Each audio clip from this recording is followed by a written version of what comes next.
നമസ്കാരം. സിറ്റി ന്യൂസിലേക്ക് സ്വാഗതം.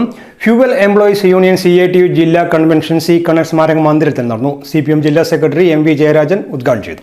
ഇടതുപക്ഷമാണ് തൊഴിലാളികളുടെ കരുത്തെന്നും ഇടതുപക്ഷത്തെ ശക്തിപ്പെടുത്തേണ്ടത് തൊഴിലാളികളുടെ കടമയാണെന്നും MV ജയരാജൻ പറഞ്ഞു. മുദ്രാവാക്യം ഉയർത്തി വർഗീയതയ്ക്കെതിരെ ഏറ്റവും നല്ല ഒരു കാഴ്ചപ്പാടാണ് വർഗൈക്യം എന്ന കാഴ്ചപ്പാട്.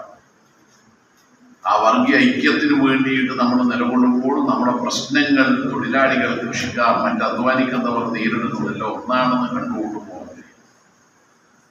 ഇവിടെയാണ് കേരളത്തിന്റെ പ്രസക്തിയും പ്രാധാന്യം. ഇടതുപക്ഷം അധികാരത്തിൽ വന്നതിന് ശേഷം ഒരു കാര്യം ഉറപ്പിച്ച് നമുക്ക് പറയാം, ജനങ്ങളുടെ ജാതിക്കും മതത്തിനും അതീതമായി പ്രശ്നങ്ങൾ പരിഹരിക്കാൻ നോക്കുന്നവരാണ് ഇടതുപക്ഷം.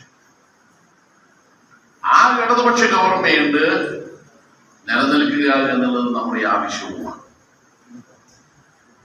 1957 മുതൽ ഇങ്ങോട്ട് എടുത്ത് പരിശോധിച്ചു കഴിഞ്ഞാൽ നാളിതുവരെ ഇടതുപക്ഷമായാലും വലതുപക്ഷമായാലും ഒരു തവണ ഇടതുപക്ഷമാണെങ്കിൽ അടുത്ത തവണ വലതുപക്ഷം, പിന്നെ വീണ്ടും ഇടതുപക്ഷം.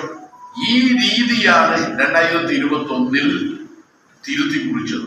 ഇടതുപക്ഷത്തിന് ഒരു ഭരണ തുടർച്ചയുണ്ടായി. ഇന്ധന മേഖലയിലെ തൊഴിലാളികളുടെ വേതനം പുതുക്കി നിശ്ചയിക്കണമെന്ന് കൺവെൻഷൻ ഗവൺമെന്റിനോട് ആവശ്യപ്പെട്ടു. ജില്ലാ വൈസ് പ്രസിഡന്റ് KK രാജീവൻ അധ്യക്ഷത വഹിച്ചു. VK Baburaj, A Premarajan, K Ashokan, K Jayarajan, KV Ramachandran തുടങ്ങിയവർ സംസാരിച്ചു.